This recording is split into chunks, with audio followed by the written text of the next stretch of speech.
Assalamualaikum warahmatullahi wabarakatuh.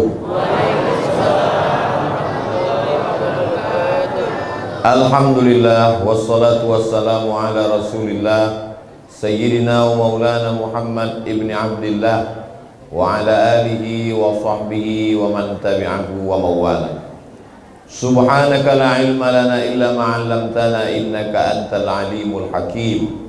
Rabbi syrah li sadri wa yassir li amri wa hlul 'uqdatan min lisani yafqahu qawli. Ambo tidak pakai masker sebab kalau ambo pakai masker khawatir panitia salah salam, sebab ukuran baju sama dengan Pak Bupati. Yang sama-sama awak hormati Bupati Kabupaten 50 Kota, Bapak Haji Saparudin Datuk Bandaro Rajo. Mudah-mudahan sehat walafiat, panjang umur. Bapak-bapak, ibu-ibu, alim ulama, cilik pandai, nenek mama, nan godang nak disobik golau, nan ketek nak disobik namo. Insyaallah semua yang hadir ini dimuliakan Allah Subhanahu wa ta'ala. Tadi kami sampai ke masjid, masuk langsung sholat sunat. Sholat sunat apa yang Ustadz laksanakan tadi? Sholat sunat qabliyah subuh. Mestinya tahiyatul masjid dulu, setelah tahiyatul masjid baru qabliyah. Tapi dek terlambat, maka langsung saja qabliyah. Kalau yang dilaksanakan tahiyatul masjid tidak dapat qabliyah. Tapi kalau dilaksanakan qabliyah otomatis dapat tahiyatul masjid. Ambo ulang sekali lagi. Kalau yang dilaksanakan tahiyatul masjid tidak dapat qabliyah. Tapi kalau dilaksanakan qabliyah dapat tahiyatul masjid bagi nan terlambat. Tapi jangan gara-gara ikut terlambat tiap pagi. Karena dalam hadis dikatakan idza dakhala ahadukumul masjidah, kalau kamu masuk masjid fala yajlis, jangan duduk hatta yusolli, sampai sholat rakaataini, 2 rakaat tahiyatul masjid, menghormati masjid. Maka masjid yang tempat awak bersujud tadi nanti akan bersaksi di hadapan Allah, Abdul Somad sudah sholat di masjid Masjid Raya Dangwong. Dangwong itu sate. Aduh. Lalu kemudian setelah itu awak pun sholat subuh. Ambo diminta pula menjadi imam. Ambo sebenarnya kalau sholat di masjid manapun sogan untuk maju jadi imam. Kenapa? Ambo takut kehadiran ambo merusak hati jamaah. Sebab ambo tidak tahu tradisi yang ada di masjid itu. Walaupun sama-sama benar, apakah di masjid itu bismillah nyusir atau jahar, apakah di masjid itu pakai kunut atau indah, apakah di masjid itu zikir nyusir atau jahar, apakah di masjid itu pakai doa bersama atau doa surang-surang. Tadi diminta, enggak loh sampai sagan bertanya, enggak ada waktu lagi bertanya. Ustaz silakan maju. Iko sir apa jahat? Iko kunut apa indah? Iko ini mau maju saja dipersilakan. Jadi kalau ambo pernah ceramah di Masjid Muhammadiyah selama 2 tahun di Pekanbaru, sekalipun ambo tidak pernah maju jadi imam. Sebab apa? Sebab ambo tahu Muhammadiyah bismillah nyusir, selesai sholat zikir nyusir, selesai zikir doanya masing-masing. Tapi kalau ambo jadi imam di masjid dekat rumah ambo, maka ambo baca bismillah jahar. Bismillahirrahmanirrahim. Setelah sholat ambo pun berzikir jahar. Astaghfirullahaladzim alladzi la ilaha illa huwal hayyul qayyum wa atubu ilaih. Sebab dalam mazhab Syafi'i dianjurkan bagi makmum untuk berzikir jahar, mengajar imam berzikir jahar untuk mengajar makmum. Untuk apalah ya Ustaz mengajar makmum? Makmum kan lah tahu zikir itu bunyinya. Mungkin ada mu'alaf yang baru masuk Islam. Nggak ada mu'alaf sih kok. Sadonya kami kok Islam yang lama. Mungkin Islamnya lah lama tapi sembahyang subuhnya baru kini. Kami sembahyang subuh memang baru kini, tapi bacaan itu kami lah tahu lama. Mungkin bacaannya lah tahu lama tapi lupa. Sebab imam sebelum sholat selalu menyampaikan sawus sufuf, luruskanlah shaf. Fa inna taswiyatas sufuf min tamamis shalah. Lurusnya shaf adalah bagian dari kesempurnaan sholat. Dari kete awak lah tahu itu. Makanya diulang-ulang imam setiap maju ke muka. Lama mulai duit banyak masjid sampai ambo sembahyang belum pernah mendengar imam menyebut, jamaah saya tidak menyuruh meluruskan shaf karena kalian sadonya lah tahu. Maka diulang-ulang tarik, hafal kaji karena diulang, pasal jalan dek dilalui. Lalu kemudian setelah berzikir ditutup dengan zikir yang paling utama, afdalul zikri fa'lam annahu la ilaha illallah. Supaya apa? Tabiasa lisan awak, tabiasa talingo awak, supaya awak mati dalam keadaan la ilaha illallah. Itu yang awak dengar, itu yang awak sabui, itu yang awak ingat, itu yang awak kanang. Maka itu yang datang waktu awak mati, malaikat maut mencabut roh, lisan, mulut dalam keadaan la ilaha illallah. Sesudah itu hamba pun berdoa, doanya indah panjang-panjang, 10 nan ambo mintakan. Allahumma inna nas'aluka salamatan fid din wa afiatan fil jasad wa ziyadatan fil ilmi wa barakatan fil rizqi wa taubatan qabla al maut wa rahmatan indal maut wa maghfiratan ba'dal maut. Allahumma hawwin alaina fi sakaratil maut wan najata minan nar wal afwa indal hisab. 10. Sesudah itu minta untuk kedua orang tua. Rabbana fil lana dzunubana wa liwalidayna warhamhuma kama rabbayana shaghira. Sesudah itu minta untuk anak. Rabbana hab lana minas shalihin. Tentu sesudah anak dan orang tua adonan bertanya, bini kok enggak masuk, tetangga kok enggak didoakan, kawan kok enggak didoakan, jamaah mah enggak disabui, Pak Bupati kok enggak disabui. Maka dipakai doa dan menutup isadonya. Rabbana atina fid dunya hasanah wa fil akhirati hasanah wa qina azabannar. Supaya doa itu kabul, diterima Allah Subhanahu wa taala, bertawassul dengan membaca Al-Fatihah.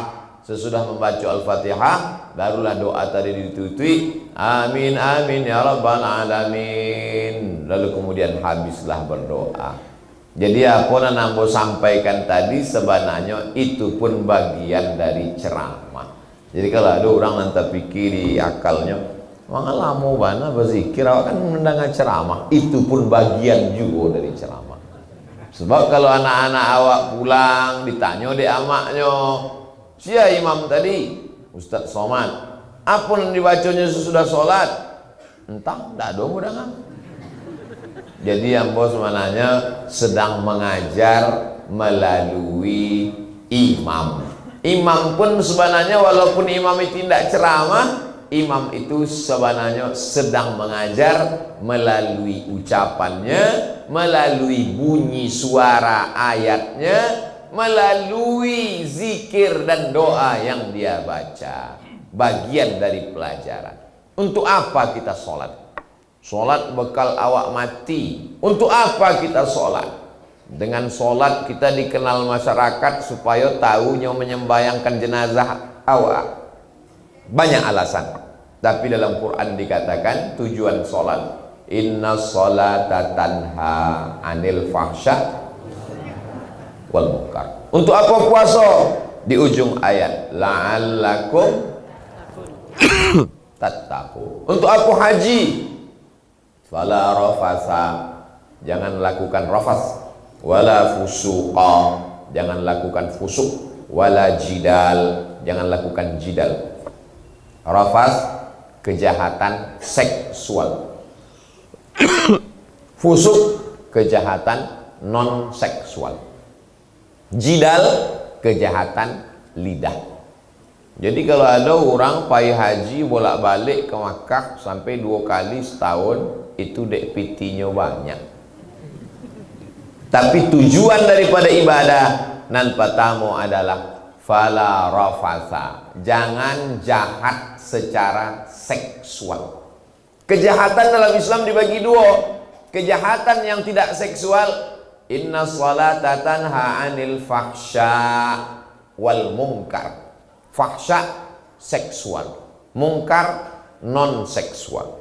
Ada orang menyumbangnya banyak, bangun masjid banyak, sedekahnya banyak, tapi gatalnya itu namanya penyakit fahsya. Maka dalam Islam, untuk menghilangkan penyakit fahsya itu, orang disuruh menikah. Ya ma'syaras syabab, wahai anak-anak muda. Yang disuruh nikah tuh anak muda, walaupun orang tua basalero juga. Ya ma'syaras syabab, wahai anak muda, man istata'a minkumul ba'ah, siapa di antara kamu yang sudah ba'ah, falyatazawwaj, maka menikahlah. Dulu waktu ambo kuliah di IAIN sebelum ke Mesir, ada dosen ambo namanya ndak lus boleh sabut nama. Man istata'a minkumul ba'ah, siapa di antara kamu yang sudah ba'ah? Tahu kalian apa arti ba'ah? Ba'ah itu artinya mampu, Pak. Bukan. Siapa nan sudah indak ba'ah lain. Ba'ah membeli bare, ba'ah membuat rumah, ba'ah mencari pitih gitu. Pandai lu ya konjal. Falyatazawwaj, maka menikahlah. Fa innahu aghaddu lil basar, karena dengan menikah itu menundukkan mata, wa ahsanu lil farj, menjaga kemaluan. Buya, tujuan nikah tadi apa? Menundukkan mata. Laki yang bola nikah matonya ndak jo tunduk, berarti gata. Ustaz Somad tuh ceramahnya saja nan pandai.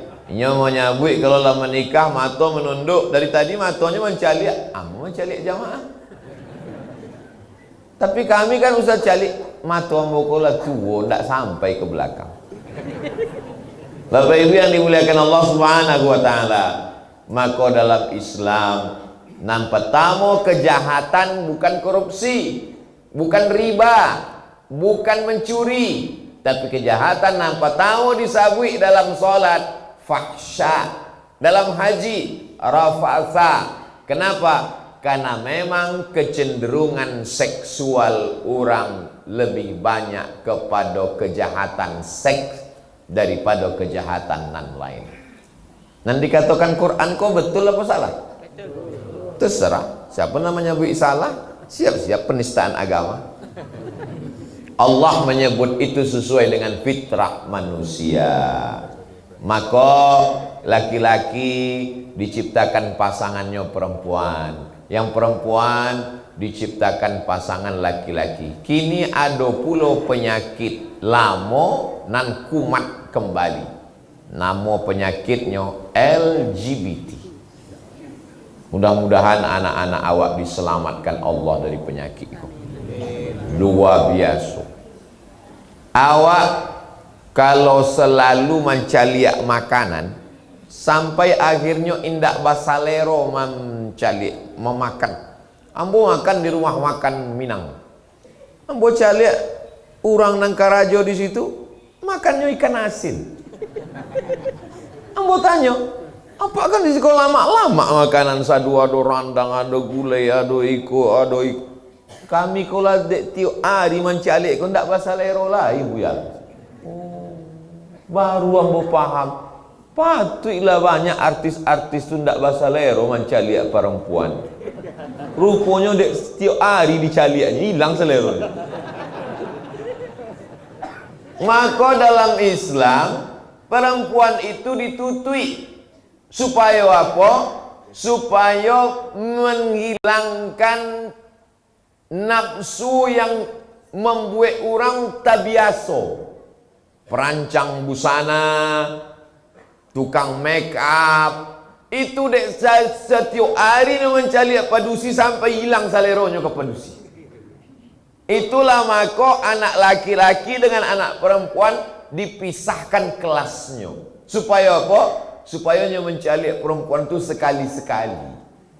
Makanya kami waktu kuliah di Al-Azhar Mesir, jarak kelas laki-laki sama padusi 10 kilometer. Jauh.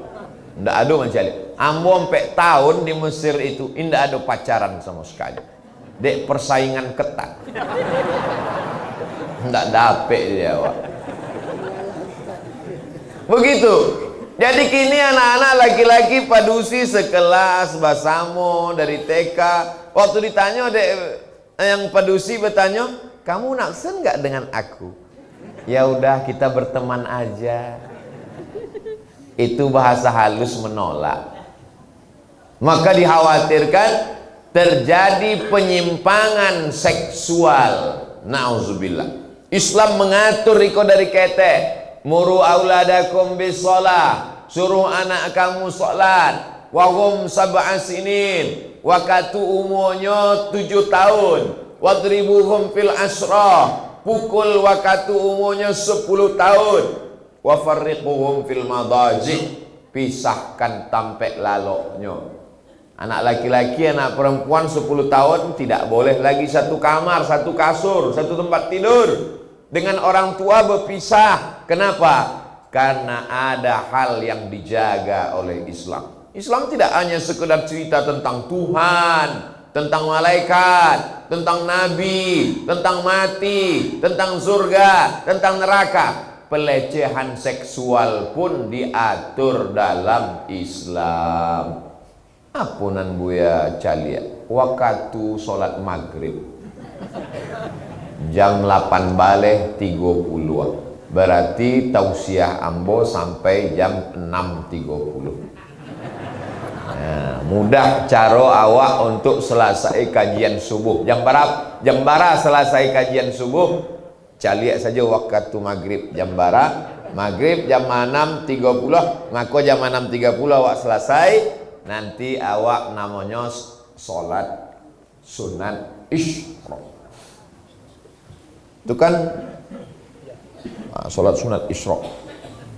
Man sholat subha fi jama'atin, siapa yang sholat subuh berjamaah, thumma qa'ada yazkurullah, duduk, jangan keluar masjid, berzikir hatta tatlu asyam, sampai terbit matahari. Thumma yusalli rak'ataini, salat sunat 2 rakaat. Kanat lahu ka ajri hajjatin wa umrah, dapat pahala seperti haji dan umrah. Ambolah 2 tahun ndak pai umrah. Januari 2020, kinilah bulan Maret 2022, 2 tahun 2 bulan ndak pai ke Makkah. Dek apa? Dek takwi cucu hidung. Naik pesawat, turun pesawat, masuk hotel, keluar hotel, ke Madinah, keluar Madinah, ke Makkah, keluar Makkah, balik sagadang terowongan Mina itu. Lah awak pesek. Ambonan ambo sabi, bukan orang lain. Tapi ada cara supaya awak dapat pahala haji dan umrah. Salat subuh berjamaah, duduk berzikir mengingat Allah sampai terbit matahari, salat sunat 2 rakaat. Iko masjid bukan sembarangan. Iko masjid tua. Betul? Pak Bupati nak nyabik tadi. Iko masjid tua di siko. Masjid nan lam, alim ulama barokah. Nan datang ke siko ustad-ustad hebat sadonya. Ustad Adi Hidayat, Siko tausiah. Buya Tengku Zulkarnain, siko tausiah. Ustaz Somad diundang tahun 2009 balik, kini baru tiba.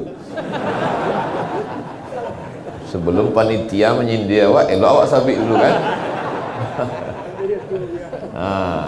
Bapak Ibu yang dimuliakan Allah, jadi kalau Bapak Ibu dakek dari siko, istiqomah di siko, bawa anak cucu menantu keturunan, kawan sahabat, mudah-mudahan sampai hari kiamat istiqomah awak insyaallah. Masa je kau indah ada kurangnya seketek bagus, panuh bawah naik ke atas, panuh atas turun balik ke bawah, parkirnya lapang, jalan masya Allah. Tadi sebelum sampai ke masjid kau awal-awal ambo cari banyak orang. Dalam hati ambo, ramai jamaah kok. Mungkin Pak Bupati tahu, langsung dijawabnya, "Iko antri solar Ustaz." Sudah itu ndak lama panuh kata ambo, "Iko antri juga lah." Oh, iko ndak, iko dah kayak Mas Haji. Panuh jamaah melimpah ruah. Disambik turun, masya Allah, tabarakallah. Jadi untuk apa awak solat subuh iko? Allahumma barik li ummati fi bukuriha, berikanlah umatku iko berkah nan paling banyak dapat barokahnya nan paling awal jago lalok subuhnya. Jadi rupanya se Asia Tenggara kok Thailand, Filipina, Malaysia, Brunei Darussalam, Singapura, Indonesia, nan paling maju ekonominya Singapura. Dan setelah diteliti, nan paling awal jago laloknya Singapura. Orang itu jagonya jam 3. Awak jam 3 tu nan baru lalu. Kalau jam 3 lalu, indah akan terjago jam 5 solat subuh. Pasti jam subuhnya menyambung dengan duha. Maka nenek moyang awak pun sudah menyampaikan, capek jago, jangan sampai rasaki awak dimakan ayam. Rasaki dipatuk ayam, dimakan kucing, diterkam musang. Habis nak dapat untuk awak seketik ala. Begitulah Islam mengajarkan kita bagaimana supaya di awal-awal bangun. Tadi malam Pak Bupati sampai jam sabaleh lewat.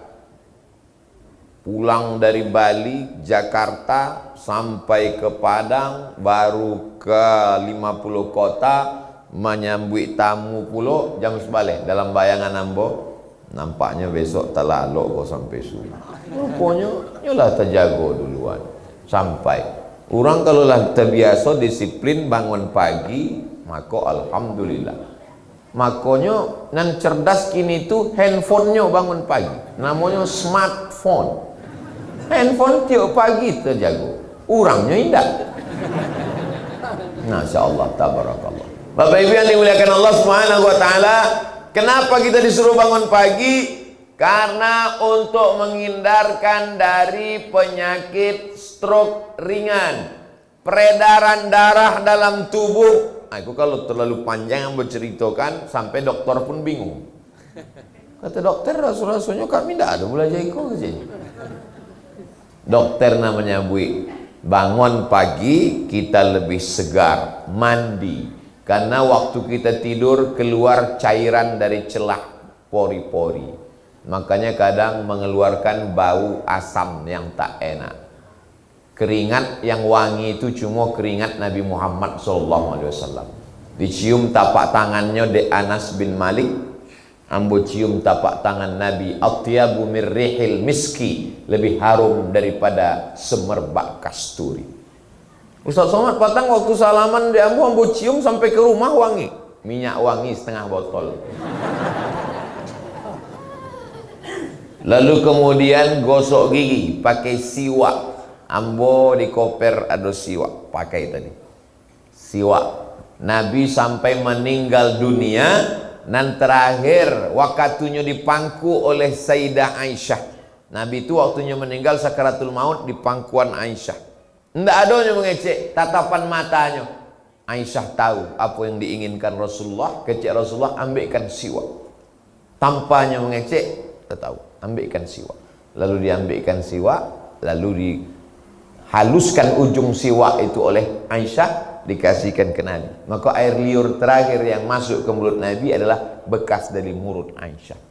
Istri yang solehah, yang sama dengan suami lama, tahunya dari tatapan mata sebelum ngecek.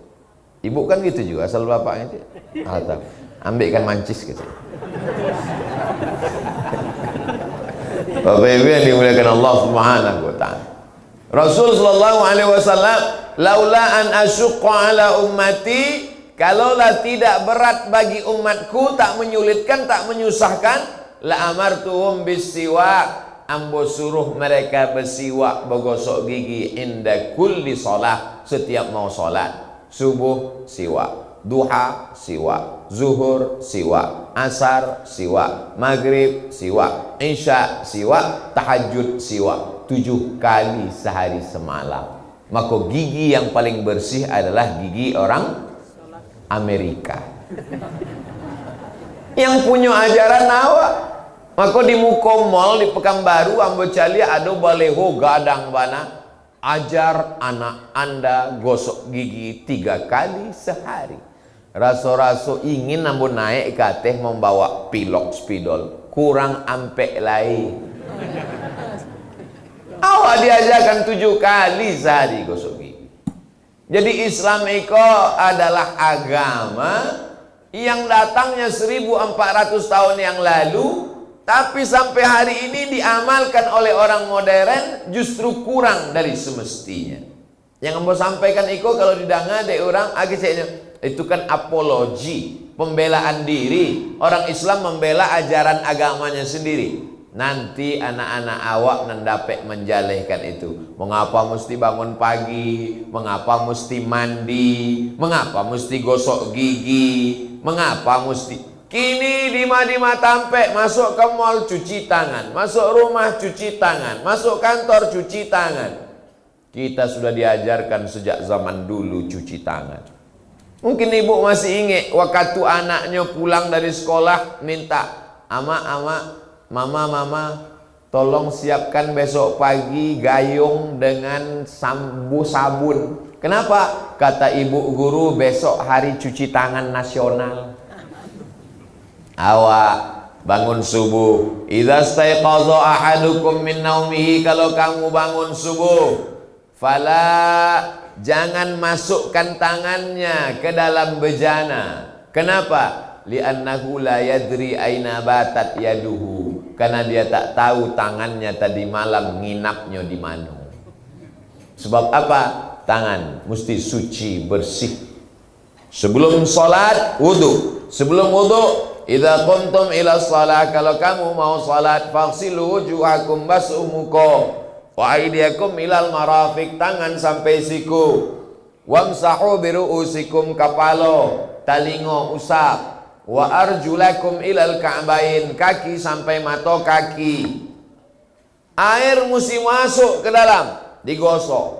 Tak boleh ada yang tak kena air, walau sebesar beras. Tak kena air, batal wudu. Kalau batal wudu, solat mesti diulang. Assalamualaikum warahmatullahi, Assalamualaikum warahmatullahi. Berbisik jamaah. Ambo nak berani kecek jamaah. Angkulah sampaikan ke imam. Sampaikan, Pak Imam, yo, jangan tersinggung ya Pak Imam. Yo, tumit Pak Imam kanai chat. Rupanya kan Idul Fitri Pak Imam mengecat pagar rumah, karena itu mitnya nan muko nampak, nan belakang lupanya ngasih bensin. Akhirnya apa? Sagadang ujung kalingkiang indak kanai air wudhu batal. Kamu mahasiswi kenapa pakai kutek? Tidak sah wudhu kamu. Kecek ambo berang ke mahasiswi, ambo calik kukunya hitam. Pak, ini bukan kutek. Apa itu? Ini black henna. Oh, rupanya dulu kini namanya black henna, inai hitam. Dipakaikan ke kuku, kok bukan kutek. Oh, kecik ambo. Cuma masalahnya kuku kok panjang. Kalau kuku kok panjang, ujungnya kok ndak kanai air wudhu. Maka awak motong kuku Jumat pagi dipotong, ambo patang dek Jumat di luar, Kamis ambo potong pendek. Awak dulu di sekolah diperiksa, maka waktu ambo ketek ujung kok dipagang dek guru. Potong. Kini guru memeriksa kuku murid, sodonya online. Murid berjilbab, pakai baju rapi, tapi bercelana pendek. Sebab apa? Nah, nampak mukonya pas foto saja. Pendidikan online hanya membuat anak-anak cerdas secara intelektual, tapi spiritual. Kalau mau melihat buktinya adalah sejak Covid Maret lockdown 2019, 2020, 2021, 22, 2 tahun ini mahasiswa satu-satunya yang bisa pendidikan secara all full hanya pendidikan pesantren. Berbahagialah Bapak Ibu yang sudah memasukkan anaknya ke pesantren. Kenapa? Di pesantren anak dididik dari mulai buka mata sampai tutui mata. Dari mulai membangunkan, bangun subuh. Jam ampe lah jago sholat tahajud, jam 5 sholat subuh, habis sholat subuh baca Quran, jam 6 persiapan, jam 7 mandi sarapan, jam 8 masuk kelas sampai zuhur, habis itu mengulang hafalan Quran, asar habis itu olahraga, lalu kemudian maghrib sampai isya baca Quran, dari isya sampai jam 10 mengulang hafalan Quran full. Ini semua proses diajarkan dalam agama Islam. Kalau hendak membentuk buluh bambu, bentuklah dari rebung. Mangau Ustaz Somad tiba-tiba ingat lo rabung, sebab malam tadi makan ciput pakai rabung. Rasanya susah untuk diungkapkan dengan kata-kata. Kalau mau datang ke 50 kota. Bapak Ibu yang dimuliakan Allah Subhanahu wa taala, kalau rebung membentuknya mudah, bisa dibuat melengkung, bisa dibuat melingkar, dikasih kawat nyo akan ikut. Tapi kalau nyo sudah jadi bambu kuning, mau dibentuk dua kemungkinan. Kalau ndak inyo patah, kepala awak pecah. Membentuk ini Islam ini membentuk diri awak. Dibiasakan bangun pagi, dibiasakan bahasa orang tersenyum. Ada orang bangun paginya on time, tahajudnya oke, sholat ke masjidnya mantap. Tapi bahasa orang mukonya bantua jeruk purut ditabrak truk. Apa bentuknya itu? Manusia tidak hanya diatur hablum minallah, tapi juga diatur bagaimana dia bersosialisasi dengan manusia. La tahqiranna minal ma'rufi syai'a. Jangan menyepelekan perbuatan baik walaupun ketek, walaupun kecil. Apa itu perbuatan baik? Antul qiya akhaka biwajhin talqin. Jumpa dengan orang wajahnya cerah. Jumpa dengan orang wajahnya cerah. Ini namanya ibadah-ibadah.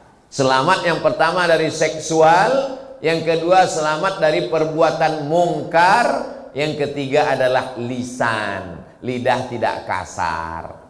Ustaz Somad nih kalau sudah cerita lidah katanya jangan kasar. Inyo sendiri ceramah kasar. Tidak pernah buat ceramah kasar. Selalu Ustaz menyinggung kami, nanti singgungnya salah surah. Ambo cerita tentang LGBT tersinggung, berarti inyo LGBT. Ambo bercerita tentang muko masam, berarti inyo ndak pernah senyum. Syarat mandang ceramah ambo ndak banyak, cie saja, jangan tersinggung. Sebab para jamaah nanti tersinggung pulang mati. Ambo ndak pernah menyinggung orang. Jadi fungsi daripada ibadah itu cuma 3.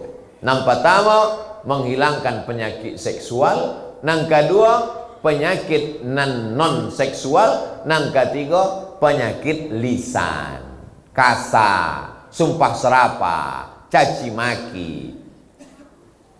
Ibadah itu pun juga ada 3. Nampak tamu ibadah badan, tagak, ruku, sujud, tasyahud, gotong royong, itu namanya ibadah badan. Tawaf, sa'i, tahallul, itu ibadah badan. Jihad fisabilillah, badan berdarah, luko, kena tombak, anak panah, itu namanya ibadah badan. Nang kedua ada ibadah namanya ibadah mal. Mal artinya harta. Tiba-tiba sampai ke kota-kota gini berubahlah menjadi mall. Mal, harta. Makanya ada namanya baitul mal, tidak baitul mall. Apa isi baitul mal? Zakat, wakaf, infak, sedekah, wasiat, hibah, ghanimah. 7 isinya. Isi baitul mal. Membayarkan zakat. Ambolah berzakat bu ya. Membayarkan wakaf. Ambolah berwakaf. Itu tanah masjid itu wakaf ambo tuh. Alhamdulillah. Lah selesai sadonyo. Tidak ada kurangnya masjid awak. Ada uciek kurang bu ya. Apa tuh? Kubah masih hutang. Kok tahu Ustaz? Ikut ada tulisannya. 100 juta rupiah lah. Tanggung jawab siapa tuh? Tanggung jawab awak basamo. Sebab masjid bukan punya Pemda. Sebab masjid bukan punya orang. Masjid adalah punya Allah. Maka hamba Allah memakmurkan masjid agama Allah subhanahu wa ta'ala. Cuma di tampek-tampek lain, kalau ambo bercerita tentang mengganti karpet, mengganti kubah, mengganti lantai, renovasi masjid, itu biasanya langsung ada kotak berjalan. Cuma Masjid Raya Dangong-Dangong memang sudah canggih. Dari mulai jamnya canggih, tidak pakai kotak, langsung transfer banking ke nomor rekening berikut ini. Anda ingin mendapatkan atok di padang mahsyar, atap itu menaungi Anda, tidak kepanasan. Ini Ustaz Somad saya membuat-buat eko mana lo, aduh orang bersedekah kubah dapat atap di akhirat. Hadisnya jaleh. Kullu mri'in tahta zilli sadaqati. Nanti orang di padang mahsyar akan bernaung di bawah sodakohnya. Di mana sampai awak bernaung, sedangkan rumah pun hancur. Wa takunul jibalu kal ihnil maufus. Gunung Singgalang, Gunung Merapi tercabut macam bulu kambing dihembus angin. Ambil gunting, potong bulu kambing, letakkan tapak tangan, ambui. Begitulah gunung-gunung macam bulu kambing dihembus angin. Kalau Gunung Singgalang, Gunung Merapi tercabut, apalagi lah kita hancur berkeping. Siapa yang dapat atap naungan? Yang mendapatkan naungan adalah orang yang bersedekah. Maka nanti Bapak Ibu akan tengok ada orang di akhirat itu tampek bernaungnya kokoh kuat. Siapa itu? Itulah orang yang berwakaf kubah masjid 100 juta. Nyantai. Di padang mahsyar hebat bana. Itulah orang yang berwakaf kubah masjid Dangong-Dangong 100 juta. Tapi ada pula orang beko di padang mahsyar itu naungannya indak kubah tapi karton. Itulah nambah sedekah 2000. Ustaz Somad kau menyepelekan sedekah 2000. Di tampek lain ambo caliat biasanya tampek sedekah itu dibuat kotak. Tapi di Masjid Raya Dangong-Dangong mantap, dibuat kresek tembus pandang. Jadi apa yang masuk nampak langsung. Bapak Ibu yang merasa detak jantung agak-agak rasa berubah, sabar. Sebab ada orang biasa kalau cerita masalah jihad semuanya Allahu Akbar. Tapi pas nampak kresek mulai datang sakit. Itu berarti awak kanai penyakit namanya bakhil bin medit bin kikir bin pelit bin sampili. Nauzubillah. Bapak Ibu yang dimuliakan Allah Subhanahu wa taala, Nan Ustaz ceritakan jantung mulai ndak normal mencalik keresek kau sia. Ambo pun mulai hilang bahan ceramah ambo mencalik keresek. Bapak Ibu yang dimuliakan Allah Subhanahu wa taala. Setiap pagi Allah mengirim 2 malaikat. Hadisnya ada dalam Sahih Bukhari, Sahih Muslim. Ma min muslimin yusbihu. Kalau ada orang Islam yang masih idui di waktu pagi, kalau lah meninggalnya malam tadi ndak lain. Tapi nanti idui pagi kok dikirim Allah malaikat. Apa kecek malaikat itu berdoa? Allahumma ati munfiqan khalafa. Orang nan bersedekah iko agilah inyo ganti. Tapi orang nan indak bersedekah Allah adil dikirimnya juga malaikat cik lay. Kecek malaikat surang itu Allahumma ati mumsikan talafa.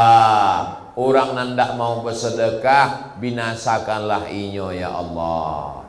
Maka nan pura-pura ndak nampaknya waktu keresek kau lewat, hati-hatilah. Nyo berawal dari hal-hal ketek dulu. Misalnya beko pulang sendal hilang, sesudah itu helm hilang, sesudah itu ndak lama laki hilang, dilarikan pelakor. Ambo ndak menakut-nakut ndak, cuma baca cerita saja. Ustaz kau ceramah saja, nyo ndak lo ada mengisi apa tuh? Ambo isi. Bukan ambo cuma pandai ceramah saja.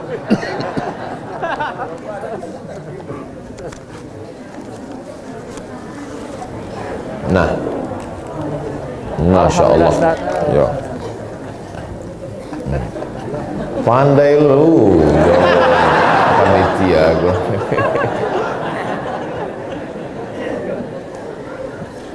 Nan bersedekah 2000 jangan tersinggung. Sebab dalilnya dalam Quran, faman ya'mal mithqala dzarratin khairan yarah. Sebesar biji sawi pun akan dibalas Allah.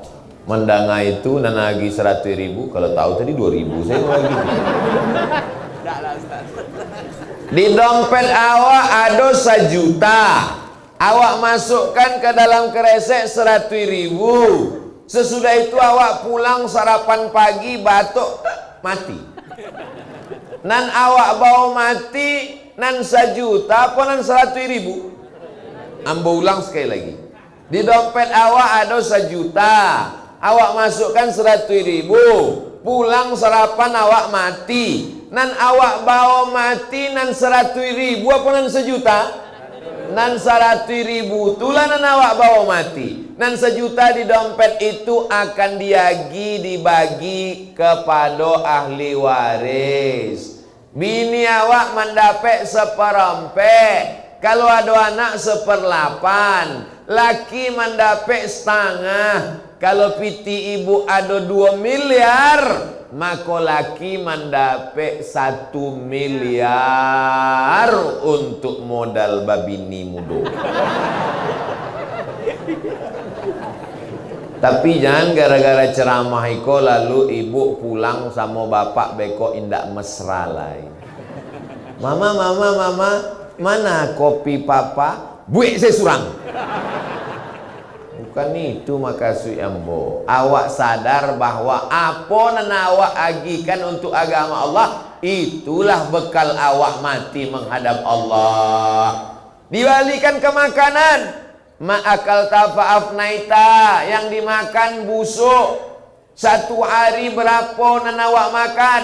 Ma'akal tafa'afnaita, yang kau makan busuk. Wa malabista fa'ablaita, yang dipakai lapuk. Yang dipakai lapuk, yang dimakan busuk. Wa mata saddaqta fa'amdaita, yang dibalikan ke kubah masjid raya dangwang-dangwang. Itulah yang menjadi bekal menghadap Allah Subhanahu wa ta'ala. Orang-orang nan kayo-kayo nan pitinya banyak di dangwang-dangwang di 50 kota di Payakumbuh meninggal belum sempat bersedekah. Waktunya mati ditanya oleh Allah Ta'ala, hai orang kayo, hai orang banyak piti, hai orang nan banyak rumah kontrakan, seandainya aku beri kesempatan untuk idui, mau apa tidak mau? Apa kata orang nan mati? Laula akhartani ila ajalin qarib, kalau kau beri aku kesempatan untuk hidup walaupun semenit ya Allah, fa asaddaqa, aku akan bersedekah. Orang-orang nan lah mati itu ingin bersedekah tapi tidak bisa, sebab hartanya sudah diambil oleh ahli waris, anak, istri, cucu, menantu, berbagi. Syukur kalau anaknya soleh. Ini pembagian harta warisan bapak saya tidak ambil Pak Ustadz. Untuk apa? Ambil ke masjid. Tanahnya itu Pak Ustadz saya wakafkan ke masjid. Alhamdulillah, kata pengurus masjid. Begitu dicek ke BPN, rupanya tanah bermasalah. Bapak Ibu yang dimuliakan Allah Subhanahu wa taala, apakah yang kita sedekahkan itu akan hilang? Masalul ladzina yunfiquna amwalahum fi sabilillah. Orang yang bersedekah di jalan agama Allah, kamathali habbah, menanam satu biji, ambatat sab'a sanabil, tumbuh 7 cabang, wa fi kulli sumbulatin mi'atu habbah, dalam satu cabang tumbuh 100. Satu jadi 7, jadi 100, 200, 300, 400, 500, 600, 700. Wallahu yudha'ifu liman yasha. Allah Maha Kuasa untuk melipat gandakannya. Wallahu wasi'un alim. Allah Maha Kuasa untuk membuat banyak dan banyak. Ambo kuliah S1 beasiswa Al Azhar, kuliah S2 beasiswa Maroko, kuliah S3 ndak dapat beasiswa, tapi selesai ndak tahu pitihnya entah dari mana. Lamu ambo taman nuang. Mana ambo bisa kuliah dapat gratis. Berpikir mundur ke belakang, rupanya Datuk Ambo, ayah ama Ambo dulu berpesan, kalau Ambo mati, cucu Ambo nan surang iko mesti sekolah agama. Jangan masukkan ini ke sekolah umum. Cucu nan lain terserah, tapi nan surang ko Ambo inginnya sekolah agama. Cucunya lebih kurang 40 orang. Tapi nan surang iko keceknya mesti sekolah agama. Kalau Ambo panjang, Ambo menyekolahkan inyo. Tapi kalau Ambo mati, itu ada kebun kelapa 2 hektar untuk sekolah inyo. Meninggal Datuk Ambo tahun 82, kebun kelapa itu pun mati juga. Adonan karyang, adonan tumbang, adonan mati dijual deh ama Ambo. Kebun kelapa nan 2 hektar itu tidak ada membiayai sekolah Ambo. Dibalik di Allah Ta'ala baru Ambo paham, oh rupanya Ambo dapat beasiswa itu bukan di Ambo cerdas, bukan di Ambo pandai. Banyak kawan Ambo lebih pandai. S1 dapat beasiswa Azhar, S2 dapat beasiswa Maroko, S3 selesai, masuk PNS 10 tahun udah itu keluar. Dibalas di Allah. Padahal andai nan 2 hektar itu dihitung tidak cukup untuk sekolah. Mana lo sanggup? Andai lo 2 hektar itu berbuah, dijago, dirawat untuk membiayai kuliah Ambo, nggak sanggup. Waktu pai haji ke Makkah, ditanya dek jamaah haji, dari mana dek? Dari Riau Pak. Sudah lama jadi TKI. Ambo mahasiswa. Di mana kuliah? Di Maroko. Jauh kali. Nggak ada S2 rupanya di Riau. Ada Pak, cuman 1 semesternya 7,5 juta, sidang terbuka 10 juta, tak tutui 5 baleh, buko tutui 25. Tapi tidak ada. Orang cari beasiswa, Allah mengganti, tapi diganti Allah indak kepada Datuk Ambo, kepada cucunya. Disitulah Ambo paham, dan disitulah Ambo pun akan melakukan itu pada anak kemanakan Ambo. Kamu insya Allah kalau panjang umur Ambo akan kirim. Dan dari mana nanti balasan? Ambo paham, Allah akan memberikan balasan. Begitu jualah kita yang sudah bersedekah tadi. Mudah-mudahan beko dihitung cukup untuk kubah insya Allah. Maka beko awak di padang mahsyar sama-sama beramai-ramai di bawah cik kubah. Ditanya dek orang dari Padang Panjang, dari Bukit Tinggi, di mana Ustaz Somad? Itu di bawah kubah masjid dangung-dangung. Semua awak. Orang tu ingin ikut, ndaklah bisa. Deklah tertutui. Limited edition. Sampai jam 6.31. Itulah waktu awak. Maka sesudah itu awak solat sunat isyraq 2 rakaat. Yang pakai usolli sunnatal isyraq. Pakai qab. Sunnatal isyraq raka'ataini lillahi ta'ala. Yang tak pakai usolli di dalam hati saja. Allahu Akbar. Ayatnya Buya nan biasa-biasa. Kulhu tu juga boleh. Ayat nan panjang boleh juga. Mudah-mudahan apa yang ambo sampaikan iko ambo amalkan. Ambo dulu dah mengamalkan. Jangan kaji itu untuk orang saja. Untuk awak. Sama-sama awak mengamalkannya, sama-sama awak ikhlas, basamu awak di masjid raya dangung-dangung, basamu pulau di surga Jannatul Firdaus. Basamu ulama-ulama awak, basamu alim ulama di akhirat nanti, basamu Haji Abdul Malik Karim Amrullah, basamu Syekh Sulaiman Ar-Rasuli Inyak Canduang, basamu dengan Inyak Jahung, basamu dengan Syekh Ibrahim Musa Parabek, bersama dengan Imam Masjidil Haram Syekh Ahmad Khatib Al-Minkabawi, bersama dengan Syekh Sa'ad Mungka, bersama dengan para mursyid-mursyidin tarikat Naqasabandiyah, bersama dengan Sayyidina wa Maulana Muhammad sallallahu alaihi wasallam. Ala hazihi niyah, untuk niat yang baik iko Al-Fatihah.